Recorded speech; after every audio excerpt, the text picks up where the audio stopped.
नमस्कार दोस्तों, मैं आप सबके दोस्त सर्जन डॉक्टर अर्घो बासु आज आ गए हैं हम फिर एक दिलचस्प कहानी, फिर एक दिलचस्प एपिसोड लेके। और आज हम लोग ऐसा एक दिक्कत को लेके बात करेंगे जो हमारे घर घर में ज्यादातर लोगों का है। आज हमारा टॉपिक है मलदार में दर्द, यानी एनाल एंड पेरिएनल पेन। पिछवाड़ा में, पैखाना का रास्ता में दर्द, जो कि पॉटी करने का समय में भी हो सकता है, बाकी समय में भी रह सकता है। तो इसका डायग्नोसिस कैसे करें, ये बीमारी का निर्धारण कैसे करें, कौन सा जांच करें और इसका सल्यूशन कैसे निकालें, इससे राहत कैसे मिलेगा, ये सारे चीजों के ऊपर हम लोग आज बातचीत करने वाले हैं। जुड़े रहिए। आशा रखता हूं कि आप लोगों को नया कुछ चीज सीखने को मिलेगा और आपका जिंदगी में सुधार लाने में हम कैपेबल हो जाएंगे।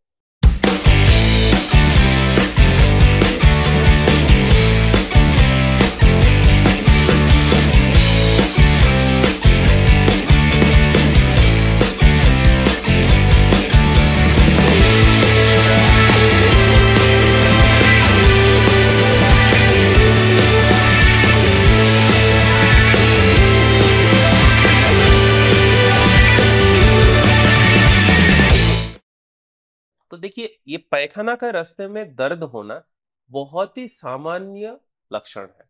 ये हर घर में 90% लोगों का होता है और हर आदमी का जिंदगी में कभी ना कभी होता ही है। हो सकता है किसी का कुछ दिन के लिए हुआ है, किसी का कुछ हफ्ता के लिए हुआ है, किसी का महीना भर के लिए हुआ है और किसी का जिंदगी भर बीच बीच में होता ही रहता है। तो इसके लिए क्या किया जाए? देखिए, पहला बात को समझिए कि हमारे पैखाना का जो रास्ता है, पॉटी का जो रास्ता है, ये एक ऐसा रास्ता है जो हमेशा खुला नहीं रहता है। कभी कभी खुलता है, कभी कभी बंद होता है। ऐसे रास्ते को बोला जाता है स्फिंक्टर, यानी एनल स्फिंक्टर। ये एक ऐसा दरवाजा है। ये दरवाजा जब आपका मलाशय में, यानी रेक्टम में पॉटी जमा होता है और पॉटी का प्रेशर बढ़ जाता है, तब ये रास्ता ऐसा करके खुल जाता है थोड़ा सा समय के लिए। खुलने के बाद यहां से पॉटी निकल जाता है और खुद ब खुद ये रास्ता फिर बंद हो जाता है। इसी को स्फिंक्टर बोला जाता है। अब क्यों दर्द होता है? मान लीजिए किसी का कब्जियत है, पॉटी बहुत कड़ा होता है और पॉटी निकलना ही नहीं चाहता है, बहुत ज्यादा प्रेशर देना पड़ता है, स्ट्रेन करना पड़ता है। तब क्या होगा? न्यूटन्स लॉ ऑफ मोशन और फिजिक्स ऑफ फ्रिक्शन। पैखाना बहुत कड़ा है, पानी कम है पैखाना में और वो निकलने के समय घिस रहा है। पॉटी का जो रास्ता है, जो स्फिंक्टर है, उसका अंदरूनी दीवार के साथ कड़क पॉटी घिसाई हो रहा है। ऑब्वियसली दर्द होगा क्योंकि वो छिल जाएगा। जिसका कब्जियत का हिस्ट्री है, यानी पैखाना बचपन से ही बहुत कड़ा होता है, पानी नहीं पीते हैं, हरा सब्जियां नहीं खाते हैं और नरम पैखाना होता ही नहीं है, तो उन लोगों को जायज सी बात है कि ये होगा ही। तो इससे छुटकारा आपको कैसे मिल सकता है? दिन में कम से कम 4 से 5 लीटर पानी पीजिए, हरा सब्जी लीजिए, साग, हरा सब्जी मतलब साग, जो भी साग आपका पसंद आए वो साग, एक कटोरा दोपहर को, एक कटोरा रात को खाइए। साथ में खट्टा दही लीजिए जिसमें आपको प्रीबायोटिक प्रोबायोटिक मिलेगा, तभी जाके आपका पॉटी नरम रहेगा। या फिर ऐसा कोई दवा लीजिए। बाजार में पॉटी नरम करने के लिए बहुत सारे लैक्सेटिव अवेलेबल है, बहुत सारे ऐसे दवा अवेलेबल है जो आपका खाने में राफेज, यानी ऐसा डाइजेस्ट फाइबर जिसका डाइजेशन नहीं होता है, उसका क्वांटिटी बढ़ाएगा। तो ऐसा फाइबर्स लीजिए ताकि आपका पॉटी का वॉल्यूम बढ़े, पॉटी नरम हो और पॉटी में पानी का हिस्सा थोड़ा ज्यादा रहे, ताकि पॉटी के साथ पैखाना का जो रास्ता है उसका घिसाई ना हो। अगर स्मूथली आपका पॉटी निकल जाएगा और आपका पॉटी का स्फिंक्टर जो है स्मूथली टाइम टू टाइम खुलेगा, बंद होगा, तब आपका यह पॉटी का रास्ता में दर्द होगा ही नहीं। तो ये आप लाइफस्टाइल मॉडिफिकेशन करके बिना दवा के साथ भी इस बीमारी का हल निकाल सकते हैं। प्राणायाम कीजिए, योगा कीजिए, जिससे कि आपका पॉटी का स्फिंक्टर यानी ये दरवाजा का रिलैक्सेशन टाइम टू टाइम होता रहे, तो आपको इस चीज से छुटकारा मिल सकता है। दूसरा चीज क्या है, बहुत लोग ऐसे होते हैं जिसका पॉटी का रास्ता का ये स्फिंक्टर या दरवाजा ऐसे ही बहुत टाइट है। ऐसे लोग बहुत ज्यादा टेंशन करते हैं, इनका पॉटी का रास्ते का स्फिंक्टर हमेशा बंद ही रहता है, खुलता नहीं है, रिलैक्सेशन नहीं होता है। तो आप मान लीजिए आपका रेक्टम यानी मलाशय पॉटी से पूरा भर गया है, निकलने का रास्ता टाइटली बंद है, तो क्या करिएगा, आपको जबरदस्ती स्ट्रेन करके प्रेशर देके ही वो पॉटी को निकालना पड़ेगा। रास्ता बंद है और आप बहुत जोर लगा रहे हैं पॉटी को निकालने के लिए, तो क्या होगा, रास्ता पीछे की तरफ फट जाएगा। इसी को एनल फिशर बोला जाता है। जिसका एनल फिशर रहेगा, पायखाना का रास्ता में फिशर का दिक्कत होगा, उसी को पॉटी के रास्ते में दर्द होगा। एक मसल फाइबर अगर फट जाएगा कॉन्टिन्यूअसली साल भर फटता रहेगा, जुड़ता रहेगा, फटता रहेगा, जुड़ता रहेगा, फिर दर्द नहीं होगा। ये तो एक कच्चा घाव है पायखाना का रास्ते में, जो आपका कभी हीलिंग ही नहीं हो रहा है, क्योंकि आपका पॉटी का रास्ता समय समय में खुल नहीं रहा है। तो इसके लिए आपको सालाना पूरा साल भर पॉटी का रास्ता में दर्द महसूस करना पड़ेगा, इसका और कोई चारा नहीं है। तो इससे हम लोग कैसे छुटकारा मिल सकता है, इसके लिए एक ऑपरेशन है जो आप ओपन सर्जरी भी करा सकते हैं, माइक्रो सर्जरी भी करा सकते हैं, लेजर सर्जरी भी करा सकते हैं।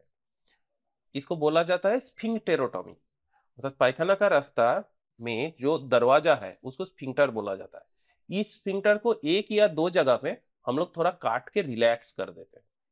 ये काटना ओपन सर्जरी में भी कर सकते हैं, जिसको ओपन लेटरल स्फिंक्टेरोटॉमी बोला जाता है। क्लोज्ड तरीके से माइक्रो सर्जरी से भी कर सकते हैं, जिसको हम लोग क्लोज्ड लेटरल स्फिंक्टेरोटॉमी बोलते हैं। लेजर के जरिए भी किरणों से ये स्फिंक्टेरोटॉमी किया जा सकता है। जैसे ही आपका पॉटी का रास्ता लूज हो जाएगा, आपका पेट में जो पॉटी जमा होगा वो ऑटोमेटिकली समय समय में स्मूथली निकल जाएगा। जैसे ही स्मूथली वो निकल जाएगा, आपका पॉटी का रास्ता में कोई दर्द होगा ही नहीं। तो मोटा मोटा ये दो वजह है जिसमें 90% लोगों का पॉटी का रास्ता में दर्द होता है। एक है क्रॉनिक कॉन्स्टिपेशन और दूसरा है एनल फिशर। और ये एनल फिशर को आप पाल पोस के रखिएगा, तो जैसे ही आप ज्यादा स्ट्रेन करिएगा, धीरे धीरे पॉटी का रास्ता में जितना नस है, मतलब आर्टरीज और वेन्स है, वो फूल के बाहर आना चालू हो जाएगा, जिसको हम लोग बवासीर के नाम से जानते हैं। इसी से बवासीर होता है। इसलिए क्या करिएगा, मेंटेन आ गुड हेल्दी लाइफस्टाइल। पानी ज्यादा पीजिए, खट्टा दही खाइए, हरा सब्जी खाइए, खाने में फाइबर का क्वांटिटी बढ़ाइए और प्राणायाम कीजिए। इससे आपका स्ट्रेस चला जाएगा, तो पॉटी का रास्ता का स्फिंक्टर रिलैक्स्ड रहेगा। पॉटी का वॉल्यूम ज्यादा होगा तो घिसाई नहीं होगा। और अगर आपका क्रॉनिक एनल फिशर का प्रॉब्लम है, तो एक डॉक्टर साहब के पास जाके तुरंत उसको ऑपरेट करा के ठीक करा लीजिए। तो पायखाना का रास्ते में अगर दर्द है, वो आपको दिन भर चैन से रहना नहीं देगा। इसीलिए अंग्रेजी में एक कहावत है ना, पेन इन एस, इसी के लिए बोला जाता है। एनल फिशर का या पायखाना का रास्ता में दर्द होने से जब आदमी इस बीमारी से भुगतता है ना, उसका जिंदगी का सारे सुकून, सारे चैन चला जाता है। इसी के लिए जो पर्सन आपका जिंदगी में ज्यादा दिमाग खा रहा है, उसको पेन इन एस बोला जाता है। अगर आपका जिंदगी में ऐसा कोई प्रॉब्लम है, तो ये दो रास्ते से आप इसका हल निकल सकते हैं। लाइफस्टाइल मॉडिफिकेशन कीजिए और लेटरल स्फिंक्टेरोटॉमी करा लीजिए। ये कराने से पॉटी का रास्ता में 90% दिक्कत आपका चला जाएगा और आप बेझिझक चैन और सुकून के साथ अपना जिंदगी जी पाएंगे। तो आशा रखता हूँ आज का ये एपिसोड आप लोगों को अच्छा लगा होगा और इससे कुछ नया ज्ञान भी आप लोगों को प्राप्त हुआ होगा। तो आज इतना दूर तक ही, बहुत जल्दी मिलते हैं फिर एक और दिलचस्प कोई नया एपिसोड के साथ। नमस्कार। नीचे दिए हुए मेरा डिजिटल प्लेटफॉर्म्स के हैंडल्स के जरिए आप मेरा पोस्ट्स, वीडियोस और ब्लॉग्स के साथ रेगुलर जुड़ सकते हैं। मेरा निजी सलाह या कंसल्टेशन के लिए ये नंबर से आप हमसे डायरेक्टली जुड़ सकते हैं। मेरे टीम मेंबर्स जल्द से जल्द आपसे डायरेक्टली कांटेक्ट कर लेंगे।